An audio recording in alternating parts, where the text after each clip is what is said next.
Little disclaimer about this episode, spoilers galore. I kind of went too into detail about Halloween Ends, so if you have not seen this movie, I would stop before I start talking about it, or I will ruin the movie for you, and I would hate that. But if you have seen it, disregard this disclaimer and enjoy the show. Thank you.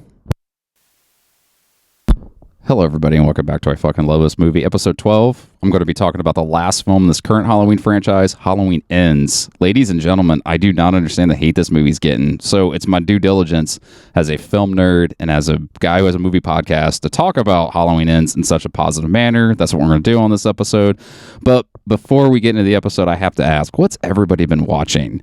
Me, in between episodes of Miami Vice, I watched some of the stuff from the Nightmare on Elm Street franchise, some of the stuff from the Phantasm franchise, and I made it through most of the Evil Dead trilogy. And to this day, Army of Darkness is my favorite out of the trilogy, followed by Evil Dead 2 and Evil Dead. So really, the trilogy kind of goes backwards for me as far as my favorites are concerned. And if you've never seen the Evil Dead trilogy, please pause this episode and go watch all three of them and then come back to this episode. Definitely worth a pause.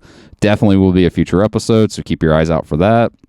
But the one movie I did watch that surprised me was the 1986 cult classic Trick or Treat, directed by Charles Martin Smith. And before Charles Martin Smith dabbled in directing, he was an actor. And I know him best as Terry the Toad from American Graffiti and more American Graffiti, and The Bookkeeper Accountant Guy from The Untouchables. Both great films. More American Graffiti, not so much, but the first American Graffiti is great. It's still a cheesy but lovable flick. The movie is about this teenager who's distraught over the death of his favorite rock star, and the rock star possesses him through this record he didn't release. It's just a crazy fun movie. Ozzy Osbourne and Gene Simmons have cameos in the movie. The Ozzy cameo made me laugh a little bit more this time around because he plays a televangelist, and I'm sitting there watching him, and he's just dogging rock and metal music and youth in general. I'm sitting there watching him. I'm like, dude, you're Ozzy. You're in one of the greatest bands of all time, Black Sabbath, and you're now in an 80s movie playing a televangelist. This is great. And years later, he did the song Miracle Man, which he was, ripping on televangelist. Ironic, as Alanis Morissette once sang. And then, you can't discredit Gene Simmons either. Gene Simmons was great. He played the radio DJ Nuke, and I love Gene. Kiss fan, grew up a Kiss fan. My favorite Gene Simmons movie is Runaway, that stars Tom Selleck. It was directed by Michael Crichton. Yes, the guy who wrote Jurassic Park. Great film. Track that one down, too. So let's talk about slasher movies. Now, after a certain period in time in cinema, that was kind of like the first introduction for most people to horror. For years it was like the Universal Monsters, and it still may have been, but like I said, after a certain time period, it was slasher movies. And many of the people that I know that love horror, watched the Friday the 13th movies, the Nightmare on Elm Street movies, the Halloween movies, or all the movies in those franchises. And that really kind of shaped their love of horror. It was really a deciding factor, really. It was just like, do I want to branch out and see other kinds of horror, or is the buck stop here? And for me, that's definitely true. Like, I branched out and watched other horror because I got into the slasher franchises first. I really cut my teeth on the Nightmare on Elm Street franchise. I remember I watched New Nightmare when I was like 9 or 10 on TNT. I went out and bought that VHS. And then years later, I went out and bought the first Nightmare on Elm Street. But it wasn't until I got a DVD player for Christmas, and the Nightmare on Elm Street box set was when I really sat down and watched all the movies. And that was such a game changer, too, because I didn't own very many box sets. My collection at that point still kind of is. I had a lot of loose ends. Like, I would have 2 movies out of a series, or maybe 1 movie out of a series, and I'm just like, oh, I wonder what happens in the next one. I remember for years I didn't have Back to the Future Part 3 for some reason. But I got that box set, and I was like, holy shit, I can sit down and watch all the Nightmare on Elm Streets that were out at that time. Freddy vs. Jason wasn't out yet, and I kind of wasn't a fan of that one. It did make sense for those two to do a movie together because they are huge icons in horror. I give the movie that much, but I wasn't a big fan. And as far as the remake is concerned with A Nightmare on Elm Street, I thought it was kind of dark. I don't know if that was the intention or what, but because to me, Freddy Krueger is a smart ass.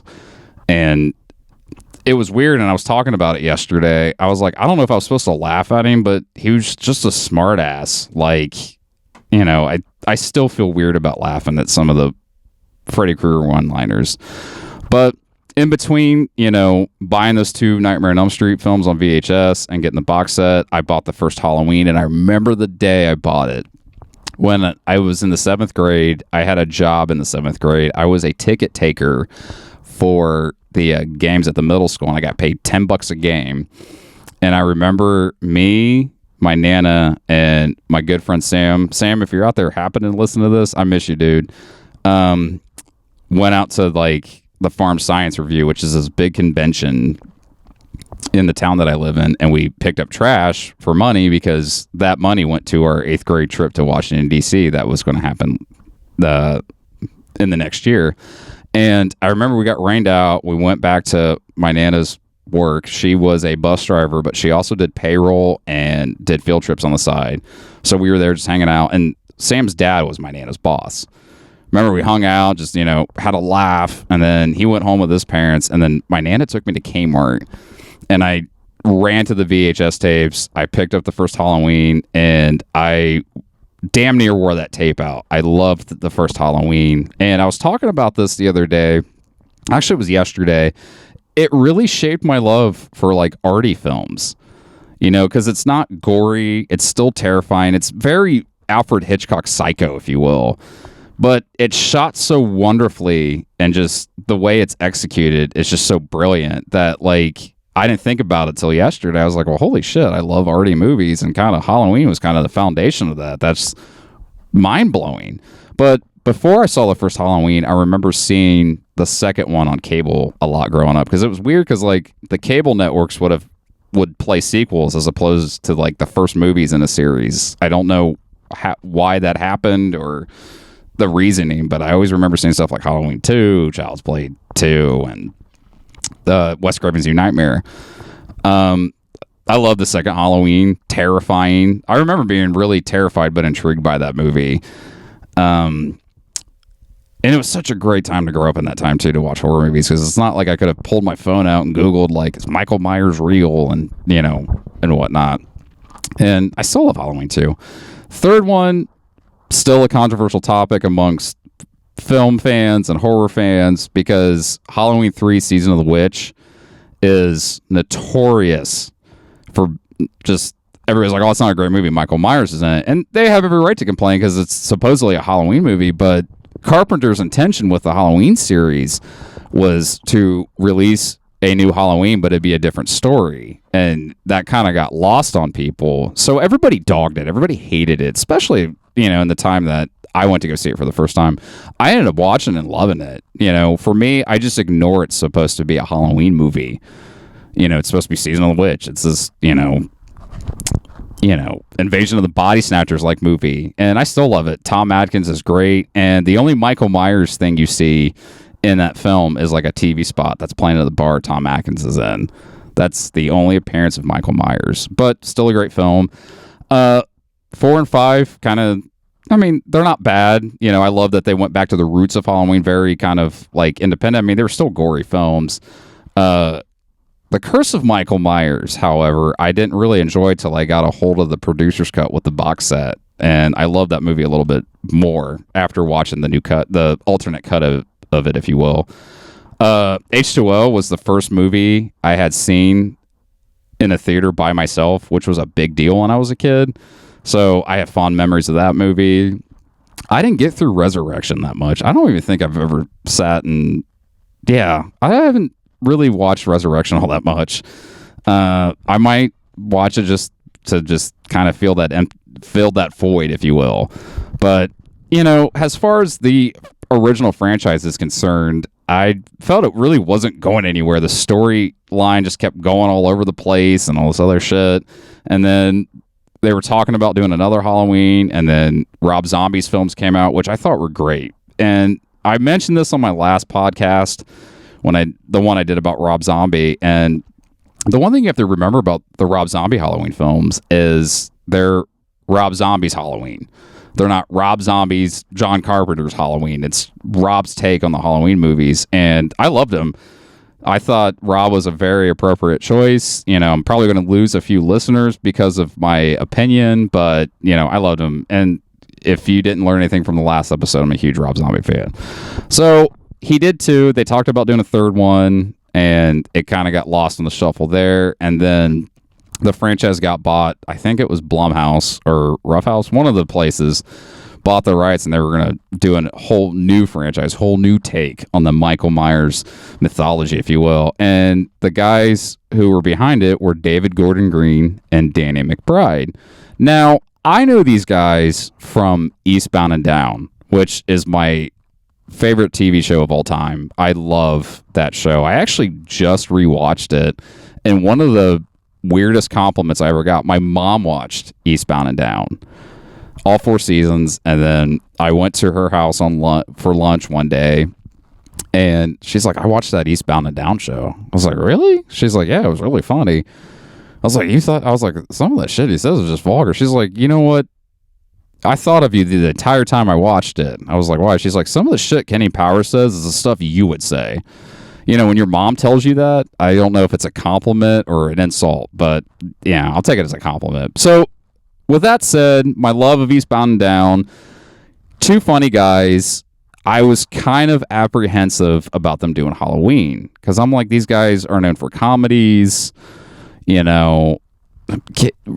they really like do Halloween justice, if you will? So I remember it got greenlit and they were in the press. They're like, well, we're going to do something different. And this is where it kind of skewed me a little bit.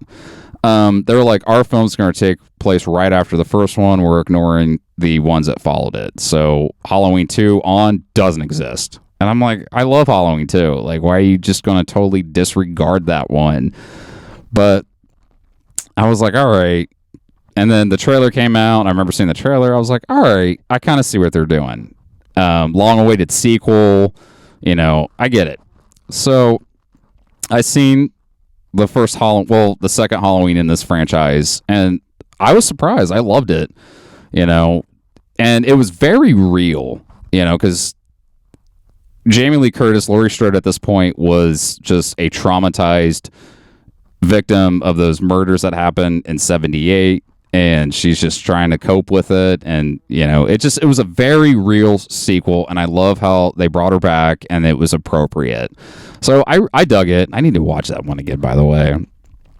And then followed by that Halloween, Halloween Kills. I mean, Halloween Kills is this crazy anarchic sequel where the townspeople, like that dude in Silver Bullet said, Private Justice. I mean, I loved Halloween Kills for that.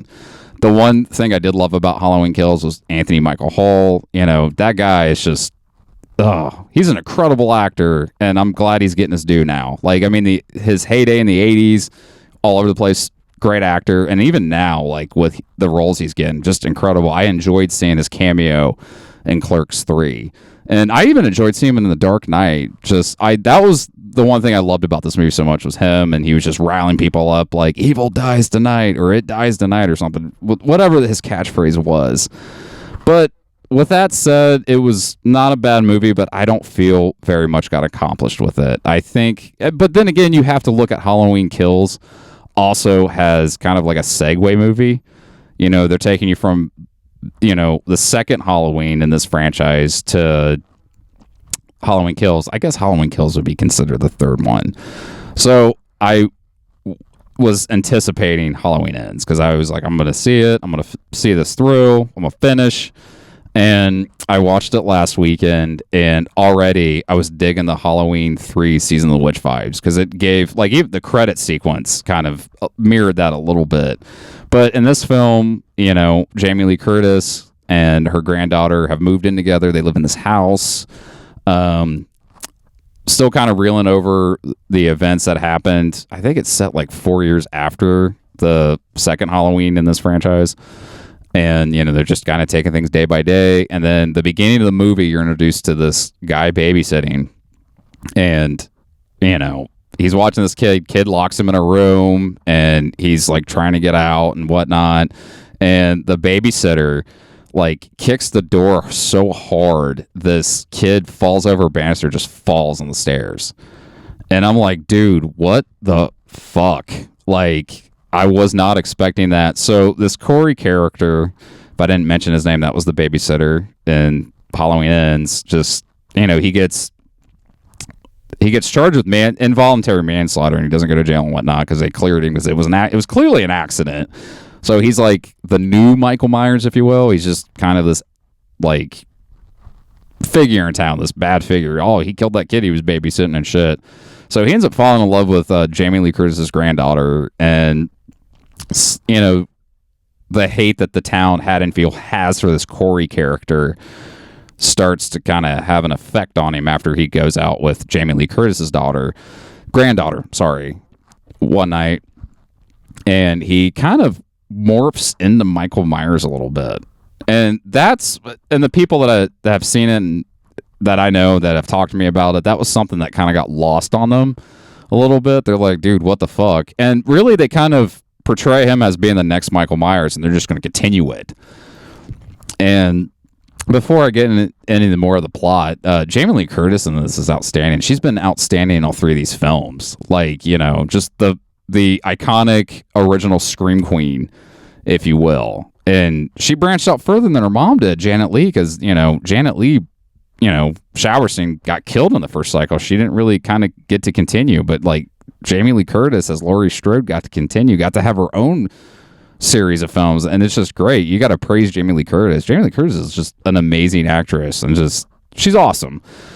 So Corey kind of Michael Myers kind of takes him under his wing, because at this point Michael Myers is like this homeless dude living in a sewer, and like he doesn't say anything to this kid, but like they feel each other. It's just the weirdest shit ever. So Corey goes on a killing spree and shit, and the final climatic battle is with Corey and Michael Myers and Laurie Strode. And I really should have warned that there were spoilers before this. I'll do that. I'll edit like a little thing in before you actually listen to this episode. It's kind of useless I'm telling you this now because you're knee deep into the episode. So this climatic battle ensues. Like, Corey has put on the Michael Myers mask, and Jamie Lee Curtis fucking fakes a suicide and just puts one in this motherfucker, and then Michael finishes the job, tries to finish Laurie, and then Laurie and her granddaughter tag team kill this motherfucker like dead. And we're just like, dude, this guy's been impaled, shot, burnt. Like, is he really dead? So the townspeople take it upon themselves to incinerate this motherfucker, and Laurie Strode like pushes him into the incinerator.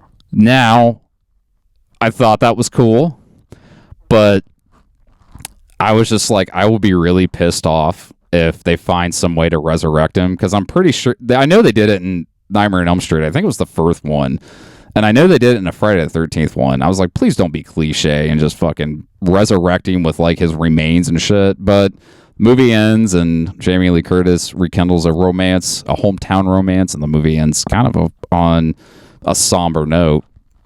So I pretty much told the entire Halloween Ends. I hope anybody listening to this has not seen the movie. Like I said, I enjoyed it. It had Halloween 3 vibes, which I really dug. I mean, they were trying to introduce a new character into this, but really he was just kind of a guy that brought Michael back to finish it. So I dug what they were getting at least from my understanding of it. This is the end of the franchise. I think the rights have went back to the original rights owner, and he's talked about doing something. Honestly, I don't see where you can go with this, this franchise anymore. I think it said what it had to say, and it's done, especially with these last 3 movies. I mean, they were incredible. I love the real lifelike approach to these movies, the realism, if you will. And just, they did not disappoint. And the one thing I really loved about this last franchise was they took stuff from the other Halloweens. Like this one, I think, had more of the Halloween 3 vibes, and they borrowed something from each of the stuff from the original franchise. The gore, I'm definitely going to give credit to the Rob Zombie films. I don't know if that was intentional or not, but, I remember watching the second one, which was Halloween, And, it was real gory. I was like, man, they definitely borrowed from Rob Zombie. And then, of course, as the franchise progressed, it got gory and gory. I was like, dude, they definitely borrowed from Rob. So would I like to see another Halloween film? I'm not too sure. I think Danny McBride and David Gordon Green did a really good job with this series of films. I would like to see them get into other horror films, as they definitely have the knack for it. They have the talent for it. And that's another thing people don't realize too, is like people in comedy, they can make you laugh your ass off, but they can also deliver a pretty good, horror flick. I mean, look at Jordan Peele, man. He's killing it out there. They're the defenders of the faith. They're making these very innovative horror films for major studios, which just doesn't happen that often. I mean, horror nowadays is an indie game. Like, they spend not near as much money as the majors do, and they still deliver a good product. But I mean, like I said, with like Jordan Peele and then, David Gordon Green doing the Halloweens, horror might make a comeback with the majors. I don't know. We'll have to see. But I think I'm going to end it here. Probably one of my shorter episodes, but I don't feel like I can elaborate any more on this movie. What'd you think? Did you like it? Was my assumption of it fair? Did you not like it? I want to know either way. So I'm going to end episode 12 here. Happy Halloween, everybody. And until next time.